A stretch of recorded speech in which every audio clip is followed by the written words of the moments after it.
أحل لكم ليلة الصيام الرفث إلى نسائكم هن لباس لكم وأنتم لباس لهن علم الله أنكم كنتم تختانون أنفسكم فتاب عليكم وعفى عنكم فالآن باشروهن وابتغوا ما كتب الله لكم وكلوا واشربوا حتى يتبين لكم الخيط الأبيض من الخيط الأسود من الفجر ثم أتموا الصيام إلى الليل ولا تباشروهن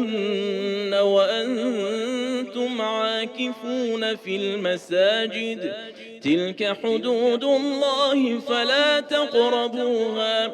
كذلك يبين الله آياته للناس لعلهم يتقون ولا تأكلوا أموالكم بينكم بالباطل وتدلوا بها إلى الحكام لتأكلوا فريقا من أموال الناس بالإثم وأنتم تعلمون يسألونك عن الأهلة قل هي مواقيت للناس والحج وليس البر بأن تأتوا البيوت من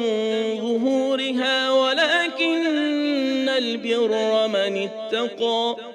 وأتوا البيوت من أبوابها واتقوا الله لعلكم تفلحون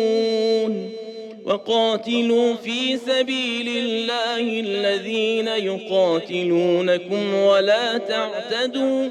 إن الله لا يحب المعتدين